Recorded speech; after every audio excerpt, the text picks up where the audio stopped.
नाज़रीन किराम, आप जो मेरे पीछे इमारत देख रहे हैं ये यकीनन ताजमहल नहीं है, लेकिन आपको कहीं ना कहीं ये लगेगा कि ताजमहल जैसी है। ये कड़पा का हज हाउस है, जो एक ख्वाब था चंद्रबाबू नायडू साहब का, जो एक कोशिश थी हमारे कड़पा के टीडीपी के प्रेसिडेंट आर श्रीनिवास रेड्डी उर्फ वासु सर की। एक कोशिश थी बहुत से लोग जिसके पीछे काम किए हैं उन तमाम की, कि कड़पा में हज हाउस बने और ये रायलसीमा से के हाजियों के लिए यहीं से करीब यहाँ से 5 किलोमीटर पे एयरपोर्ट है, उसकी वसअत देकर यहीं से उसे एम्बार्केशन पॉइंट बनाया जाए। लेकिन हमारी बदकिस्मती ये रही कि 2019 मार्च को इसका इफ्तिताह होने के बावजूद, इफ्तिताह से पहले कुछ काम पेंडिंग थे, जिसका फंड भी पूरा तौर से यहाँ आया हुआ था, हुकूमत की तब्दीली के बाइस ये इमारत 5 साल तक किसी भी काम के लिए इस्तेमाल नहीं होती रही। हालांकि कोविड के अंदर इसे कोविड सेंटर भी बनाया गया और वो कोविड सेंटर एक वाहिद सेंटर है कड़पा डिस्ट्रिक्ट या पूरे आंध्र प्रदेश में, जहां के आने रहने वालों में किसी की भी मौत नहीं हुई, यानी 0 डेथ कोविड सेंटर अगर कोई पूरे आंध्र प्रदेश में था तो वो यही हज हाउस था। इतनी शानदार इमारत को सिर्फ और सिर्फ इस वजह से कि चंद्रबाबू साहब ने बनाया या तेलुगु देशम को नाम आएगा, पिछली हुकूमत ने इसे बिल्कुल ही लापरवाही के साथ छोड़ दिया। हालांकि इनके आखिरी वक्त में इन लोगों ने कोशिश करके इसको फिर से काम करवाने की कोशिश की, लेकिन इनसे ना हो पाया।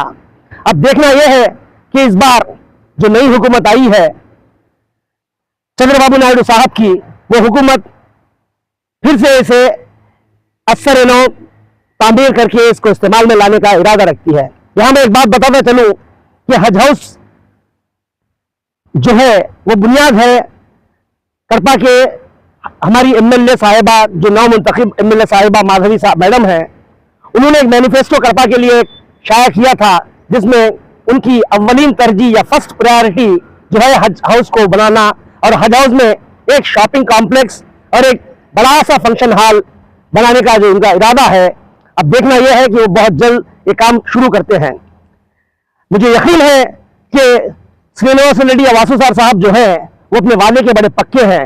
वो जब भी कोई चीज का वादा करते हैं तो वो वादा करने में कोताही नहीं करते। आप यहाँ मेरे साथ देख सकते हैं, पीछे बहुत सी जमीन पड़ी हुई है, यहाँ बहुत सी जमीन, आप यकीन नहीं करेंगे, ये पूरे 12 एकड़ 53 सेंट्स 53 सेंट 12 एकड़ 53 सेंट का इलाका है।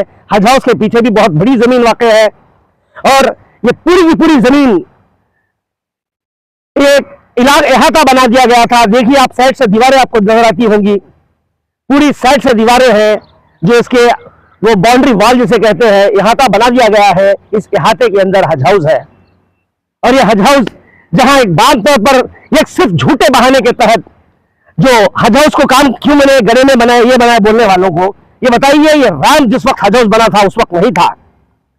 उसके बाद नेशनल हाईवे वालों ने यहाँ ये ब्रिज डाल दी, जिसकी वजह से ये कम हो गया, वरना ये मुस्ता था। या आप अतराफ की जमीनें देख सकते हैं, ये सब के सब एक ही जैसे थे। और एक छोटा सा मसला था रैम से, वहां एक छोटा सा रैम बनाने का मसला था, और रैम बना देते तो कोई मसला नहीं। आप देखेंगे पिछली रात खतरनाक बारिश हुई थी, उसके बावजूद भी हज हाउस को कुछ भी टच नहीं हुआ है और कहीं पानी नहीं है। आमतौर पर जो गलत फहमी, जो झूठ फैला गया कि हज हाउस यहां बना दिए, हज हाउस बनाने का वाहिद मकसद यह था कि रायलसीमा से जितने लोग आएंगे, तकरीबन 1000 गाड़ियां हो सकती हैं, 500 गाड़ियां हो सकती हैं, 500 कारें हो सकती हैं, उन लोगों को यहां अकोमोडेट करना। एक 5 माला शानदार 5 स्टार होटल जैसी फैसिलिटी वाली इमारत यहां बनाई गई और ये इमारत में आपको रहने, खाने, सहने के लिए हर तरह का इंतजाम किया गया।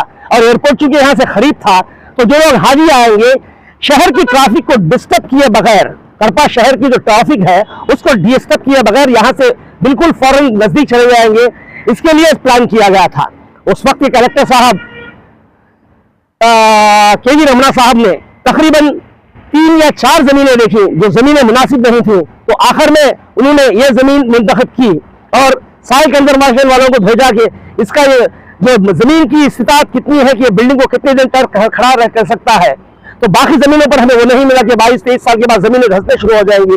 अब यह देख सकते हैं कि 6-7 साल हो गए हैं हज हाउस को बने हुए और ये पूरी अपनी पूरी कुव्वत के साथ खड़ा हुआ है। हालांकि पिछली हुकूमत में से लापरवाही की, इसको बिल्कुल ऐसे छोड़ दिया जैसे कोई एक बेनाम कोई लावारिस बिल्डिंग हो, कोई पुराने जमाने की बिल्डिंग हो। हालांकि आप देख सकते हैं कि एक शानदार बिल्डिंग हमारे सामने खड़ी हुई है।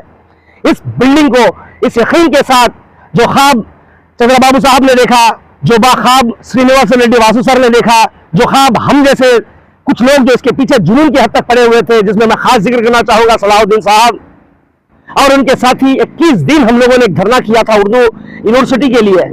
तो जब उर्दू यूनिवर्सिटी का हमको नहीं मिली तो हम चंद्रबाबू साहब से मिलने गए थे। एक वफद था जिसमें बहुत से लोग का शामिल थे, जिसमें खासकर मेरे मरहूम दोस्त अफसर कर्तवी अमीर बाबू साहब थे, अशरफ अली खान साहब थे और भी कई लोग थे। हम तमाम ने जब उनसे गुजारिश की, सलाहुद्दीन साहब जिसके चेयरमैन थे उस वक्त, उन सब ने गुजारिश की तो चंद्रबाबू साहब ने कहा कि नहीं भाई, मैंने वादा कर दिया है, कर्नल को उर्दू यूनिवर्सिटी नहीं दे सकता, आप जो मांगेंगे दूंगा। तो उन्होंने उन्हीं की जबान से निकला हुआ लफ्ज था कि मैं आप कड़पा को हज हाउस दे रहा हूं और एयरपोर्ट को इंटरनेशनल बना रहा हूं। और अपने दोनों एक वादा उन्होंने पूरा कर दिया था, दूसरा वादा अब शायद बहुत जल्द करीब पूरा हो जाए। यहां से अगले साल इस यकीन के साथ कि यहां से हज हाउस को पूरे तौर से इस्तेमाल करके अगला हज 2025 का हज शायद यहां से एम्बार्केशन पॉइंट हो, इस उम्मीद के साथ, इस यकीन के साथ मैं इफ्तिखार जमाल आप तमाम का शुक्रिया अदा करता हूं कि ये मुख्तसर बातें जो मैंने हज हाउस के बारे में आपको बताई है। शुक्रिया।